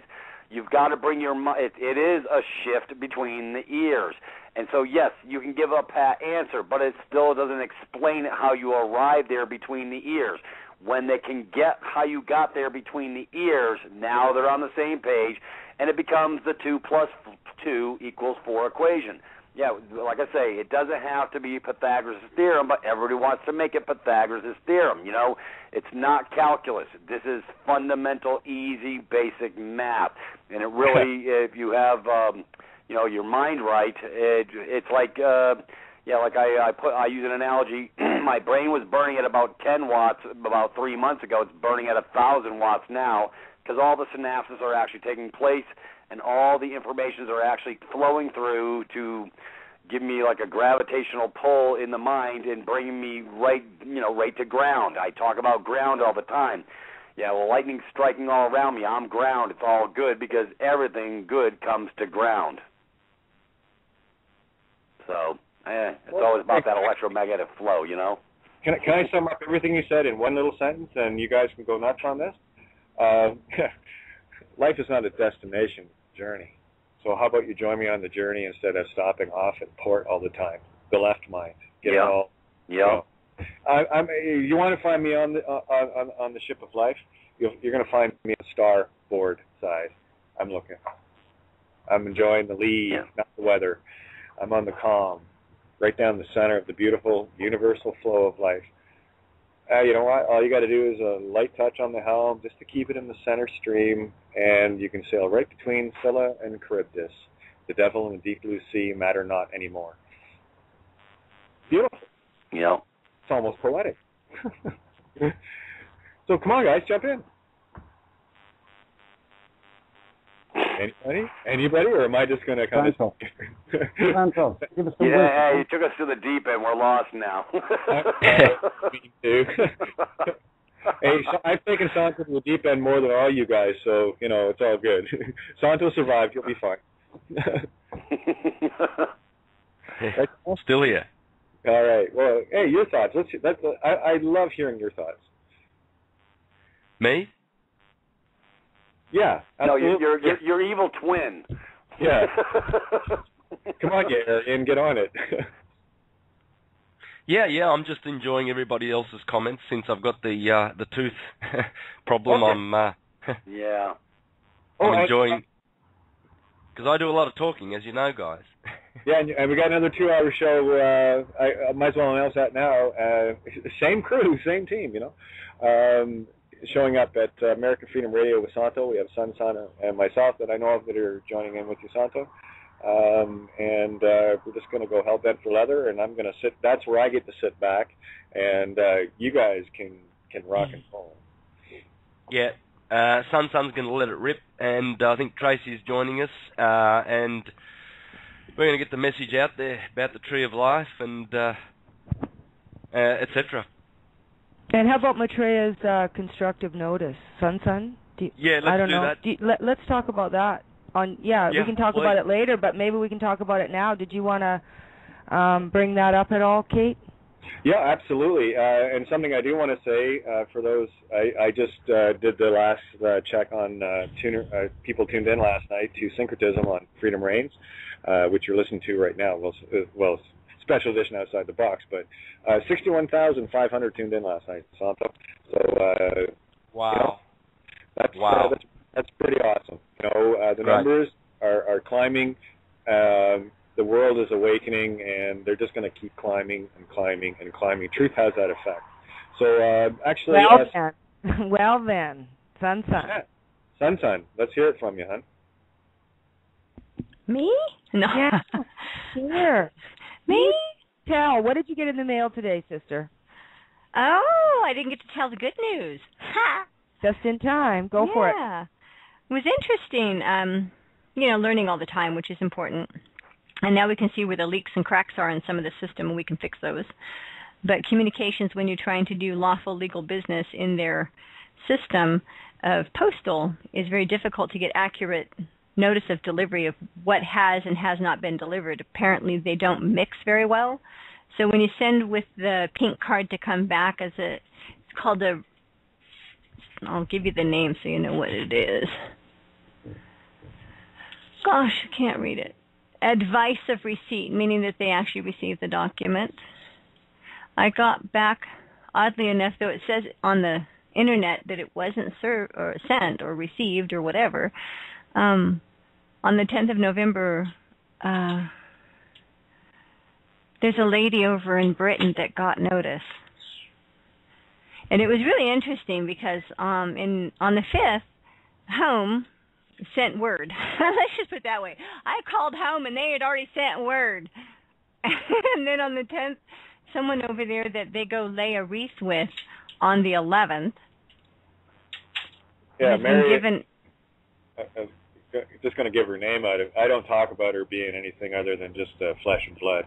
Mary Elizabeth Windsor Mountbatten Guelph. Yeah, all that and a bag of chips. And anyways, it's all good. She was given notice on the 10th, and we just got notice that she received it. And then on the 11th, the first time ever, our Taoiseach from Ireland went to London and brought a beautiful green wreath from the Irish people, because they know all about green. They know it's the emerald light. And they brought it and they laid it with the wreath there with the Queen. So I'm sure it was a good excuse to have a little meeting. Yeah, a little gathering of we got you. Okay, now we have all we need. You need to back off. We have what we need. All the brothers and sisters need to do is realize who they are. Step forward. The only thing you have to lose is your inheritance. That's it. That's the only thing you have to lose is your inheritance. So if you don't step forward, you're going to lose your inheritance. If you step forward, your inheritance is yours. You've always known. Why would you complain that your life stinks and it's horrid if you didn't already know it was supposed to be better? Can we have a new planetary flag, like with the Tree of Life on it, with the motto "Smoke if you got 'em"? Oh yeah. Just with 420. Done. Everyone in the world unites at 420 to smoke them if you got them, and it happens every hour around the planet for 24 hours a day. Mandatory. And we don't care about your consent. Yeah, and by the way, talk about anti-chemtrailing. There you go. Well, healing smoke, right? You're giving the plant life what it needs. You know, she needs to have certain things. We used to do lots of amazing things to give our plant life what they needed. I mean, we're so unique. We breathe out what she breathes in, and vice versa. Yep. If that in itself is not the lungs of divine, what is? Well, breathing the life, right? Breathing, that's the breath of life. That's the row. Exactly. Because as you breathe out, she breathes in, and then she breathes out, you breathe in. It's because you're exchanging the exact energy. It's just you give her what she needs, and vice versa, she returns the gift. So it is your yin-yang, your eight, whatever you want to call it, your infinity. It is there.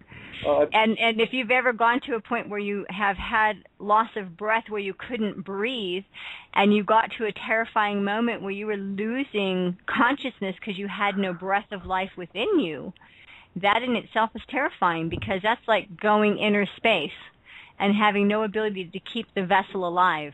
It's like losing life support. That's scary.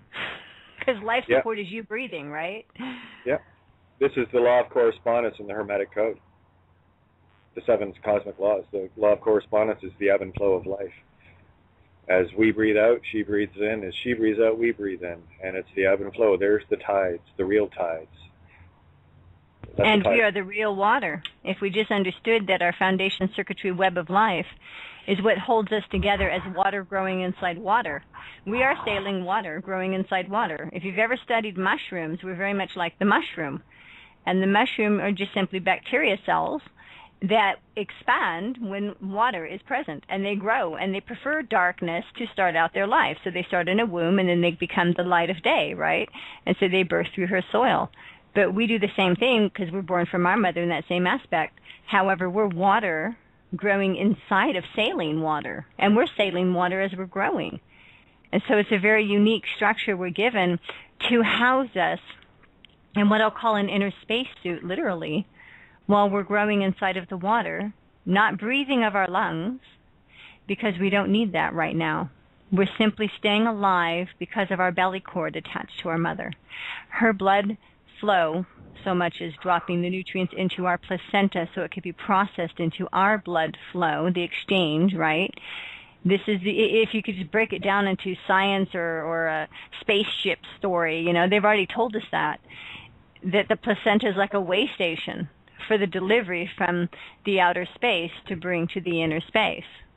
And so the bloodstream is delivering in that mechanism, which is the placenta, and the placenta is processing everything that you're giving the child and filtering it through the belly cord to the child. And the belly cord to the child is her actual, cord of life to her tree of life, which is her mother's womb, because that's where she's growing. Yeah, it brings up an interesting, I'm going to do a breakdown on a word that just as you were speaking came to mind. When we talk about plant life and all of the vegetation around us, what we're dealing with is horticulture, yeah? Sure. So kind of gives you a whole new twist on who and what the whore of Babylon is, yeah? The whore tea. They keep saying, yeah. Yeah, culturist. Oh yeah, I'll bust that one apart and wait to see what it looks like. Oh yeah, click, click, click, click, click. Well, the thing is that we know they did these things, and that's all fine and good, and we have the evidence to back it up, but our goal is actually to move beyond what we already know they know, that we know they know, that we know, okay? I'm sorry I had to say it so many times that way, but it's kind of how far it goes out. It's the ring. Now we focus on what we have.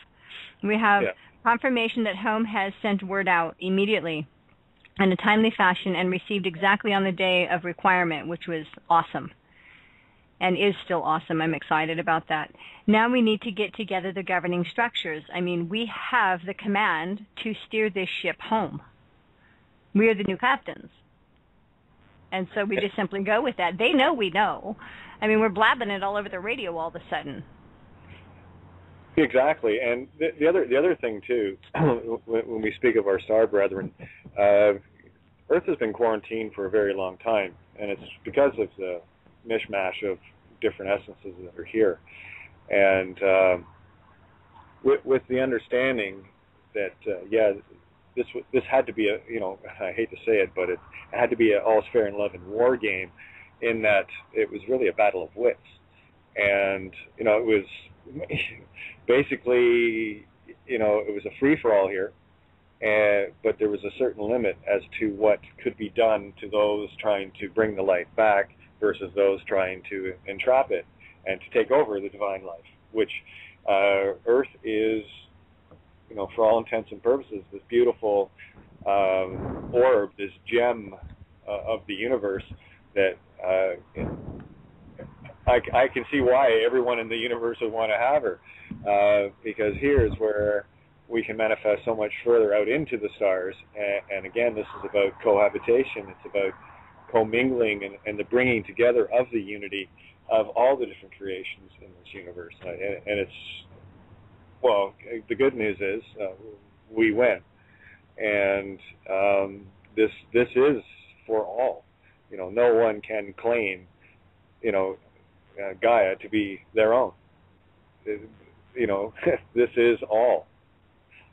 Well, because Gaia owns us in the first place.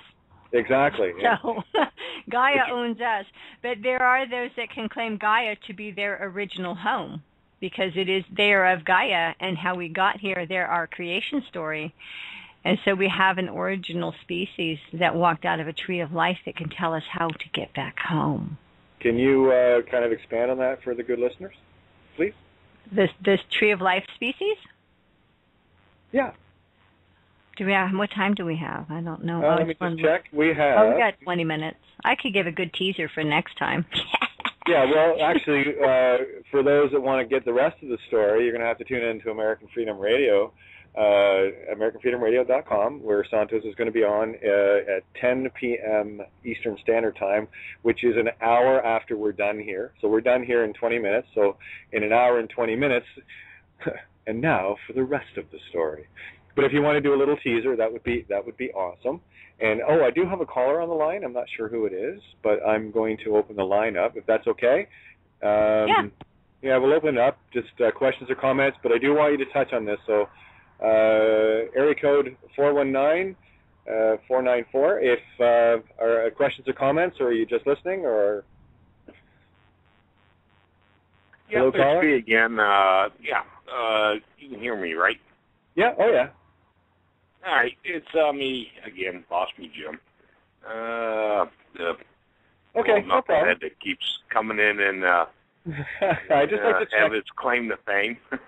That's all right, Joe. Hey, listen, no problem. Any questions or comments? I want Sun to expound on the original species information. Oh, okay. Actually, to be honest with you, when I have done that in the past, it does seem like my senses do get awake. I mean, really awake.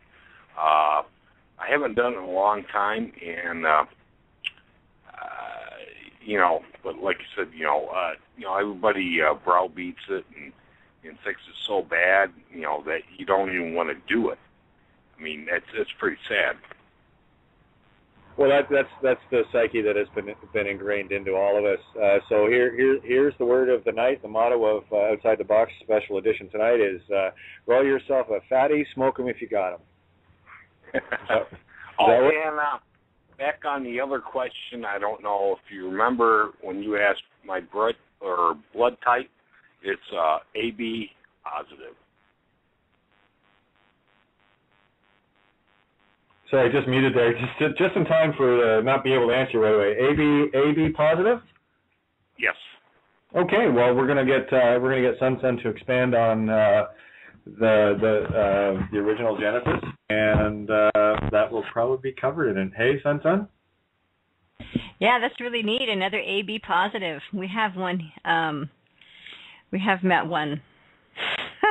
He's unique. Interesting food combo. Well, everybody tells me I'm unique too.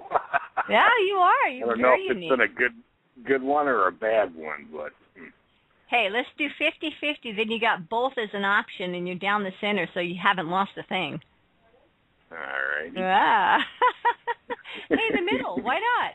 It is an option. You can have one side or the other, or the middle. You do have three choices. right? Yeah, you're right. But hey, I tell you what, just the stuff you've been talking about tonight is just, my mind is kind of like blown. I'm just. Yeah, well, it's supposed to be. Truth has that effect. It blows off all the cobwebs of the garbage.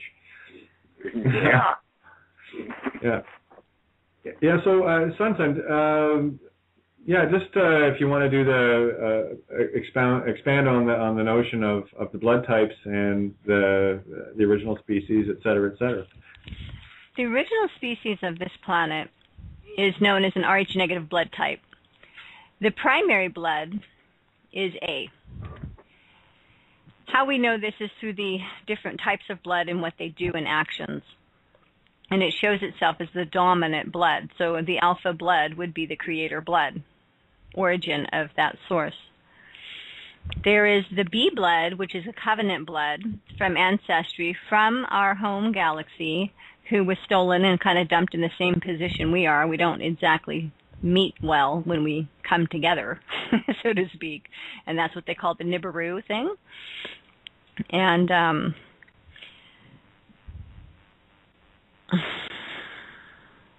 then your O type is a gift. And that gift held the covenant of the A and the B. And then something happened, which we'll explain later, why it lost A and B, okay? Mm-hmm.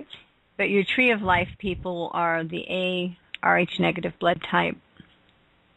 The reason the Rh negative is unique, as opposed to Rh positive or weak D, which would be a minus and plus on the first chromosome, instead of a plus plus or minus minus, is because the plus plus gene requires a ion coating around each red blood cell in order for it to assimilate the atmosphere, the food, and the water of this planet. So knowing that we, as a being, couldn't just walk onto another planet and expect to live there, right?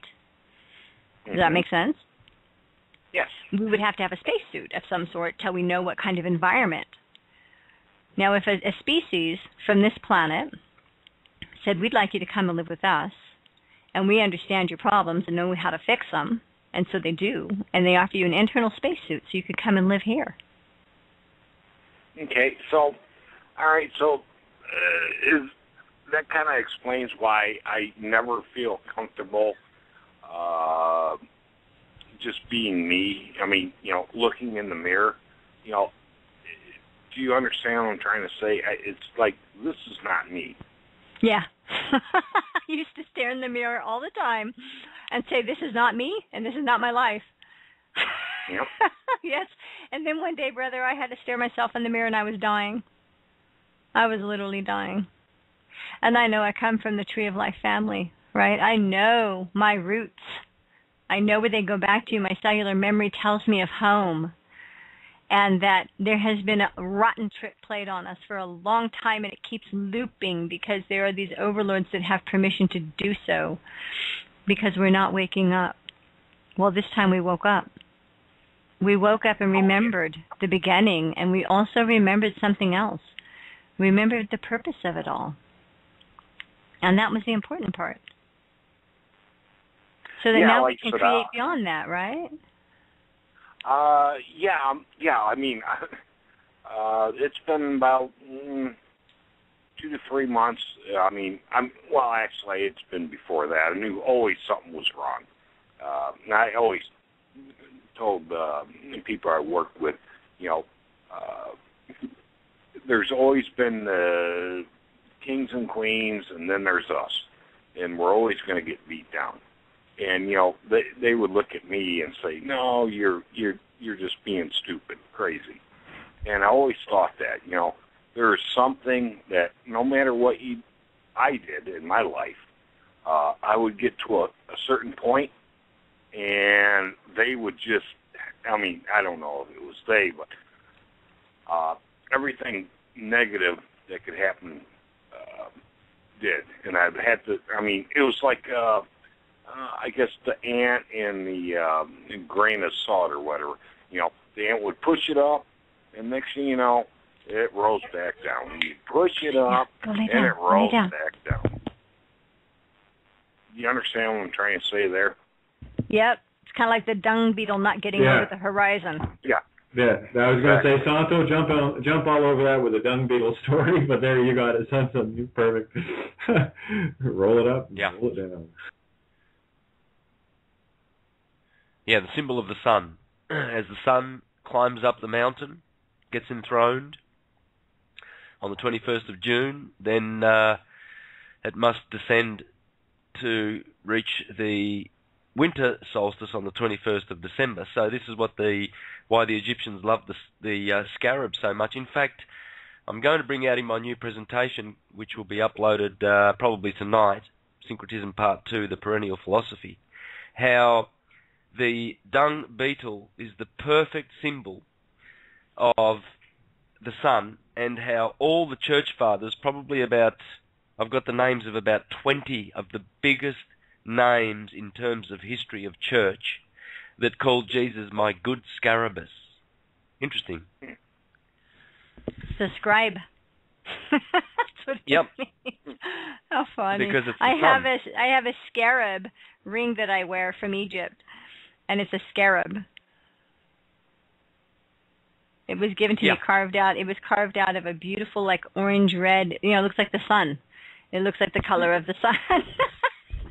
Yeah, it's the Christ beetle. It is the most suitable symbol for astrology and for spirituality and metaphysics that exists, and that's why the Egyptians loved it so much. The scarabus, what it teaches us, how we roll up, the dung, which is transmuting. You see, we transform the dung; it becomes a seed, and then, but only with toil. Do we toil as we roll it up the hill, and then let it roll down over and over. Yeah, because the key is that there is the letting it roll down phase, and that's where we're headed. Because now we are over the hump, and we're headed on the way down, which is, it's going to be a breath, right? Because that climbing up the hill, that's a lot of work. Oh yeah, like I said, I mean that's been my whole life. You search for something and you strive to do the best you can, and the next thing you know, you're getting kicked in the teeth, and you got to do it all over again. And it's called. I'm just getting so tired of it. So, it sounds to me as what you're looking for is the answer to this problem, which is the rolling and up and down of the hill, which you have this beautiful moment in time where it's a breeze, but then you have this uphill climb again, right? So it's like you actually want to get to the point of the pyramid, which is, okay, you want to go to pyramid energy? We'll go there. We'll really tease. Pyramid energy is at the 51, right? 0.9. So when you start to move that energy, you're moving pyramid energy. So you get to the center of the sun, high noon, right? What is high noon? It's the center. What is the sun? Well, you are the sun because you're the replica of the sun, because you come from the ovum, which is the sun in your mother's universe, which is in the star chambers that she's making from the mitochondrial DNA that's vibrating from the Delta 9 vibration of the tree of life, which you are the Word of God. So you are all the sun. You come from the inner sun of your mother, and she is your divine. All of you. Yep. And I did want to mention that we have Denise in on the call now. I just want to let her know that her mic's unmuted if she wants. We got 7 minutes here if she wanted to just jump in and have a comment. Okay, I'm going to back off so she can do that, and I do appreciate you letting me get on here again. Anytime. And that's all, So I'll just put you back on hold and see if we can get Denise to yap a little bit here in the last few minutes. Thanks, Jim. Wow, I haven't been here the whole show. I had to run a for someone. But what we have happening here, this awakening that's taking place as we all speak, those that are listening, I hope you're listening with your heart and your mind and your third eye so that you can see the part that you're playing in the strengthening of the letting go of the old and bringing in what has always been ours. I've had this opportunity to be with Sun on a continuous basis here the last year. And if any of you are, probably my first 6 months were, how did it be here? Why me? How? And as I have read through some of my writings that I've done in the last 7 years, the one self-evident truth that keeps coming up as I read my writings is everything I have written was there to remind me what I'm supposed to be doing. And this is what we do with one another. Every time we speak up and speak out, in the essence of staying in our power and standing our ground, we remind ourselves, we remind one another of what we're supposed to be doing and where we're supposed to be. And tonight, to all those who have been talking, we have been reminding ourselves and one another. And to all those that have been listening, you have been reminded of who you are and what you are. And that in itself is profound. To be with Mother is one of the most humbling things I have ever experienced. To the one who gave me life, I called her birth mother, and she gave me up for adoption. To the one who raised me, I called her mom. But this person, this Sun that I am with, I call her mother. It's humbling to be with her, to look into her eyes as she speaks to me. It is a profound experience. And as you listen to her voice,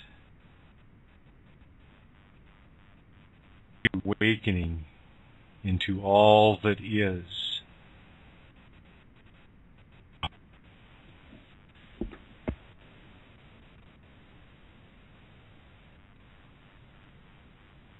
Beautiful. Yeah. Well, thank you very much. Thank you, Dennis. Yeah, we got a little over 3 minutes, so I'm just going to wrap up and for me and just say, thanks to everybody for showing up here. It's quite a gathering in this room tonight. For those listening, thank you for joining in the gathering. You just got handed shovelfuls of truth if you can handle it. With eyes to see and ears to hear, you already know what's got to happen. And this is where we make our beginning. This is where we make our run, our stand. I just want to say thanks, Deatra, for having Freedom Reigns and giving me a platform that I can share with so many beautiful people and beings. It all matters. It's a very important thing. So thanks to Freedom Reigns, Blog Talk Radio. And I have to say thank you to all the other stations that have given me a voice over the years. 101.5 FM out of Erin, TNS Radio, awakeradio.co.uk, American Freedom Radio, Oracle, Republic Broadcasting Radio, Freedom Reigns, and there's others, QLP Multimedia. Thank you for allowing me to do my little job of maybe connecting a few dots here and there and getting people together. You made it easier for me, so thanks. That's my wrap up. We got a minute and a half left. Anybody want to make any last comments? I'm done.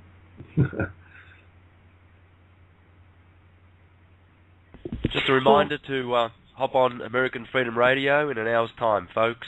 Great show, Sun. We're gonna let Sun loose with the good word. Thanks for that, for joining us too. By the way, I know you're busy, Sun, so it's gonna be great.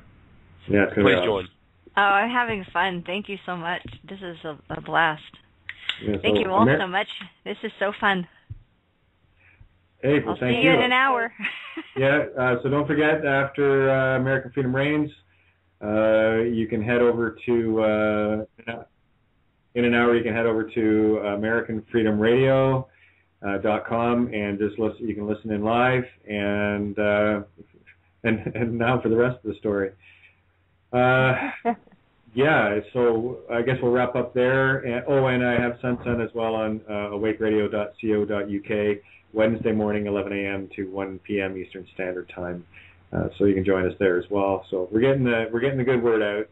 So thank you, Santo. Thank you, Kevin. Thank you, Tony. Thank you, Peter. Thank you, Sun. Thank you, Tracy. Thank you, Denise. Thank you, Jim. Thank you, everybody, for calling in. Good night. Thank you. Much love to you. Have a great night. You've been listening to Outside the Box Special Edition here on Monday night on Freedom Reigns Blog Talk Radio. You can go to Freedom Reigns at www.freedomreigns.us. I'm Kate of Gaia, your host. Much love to all. Have a great night.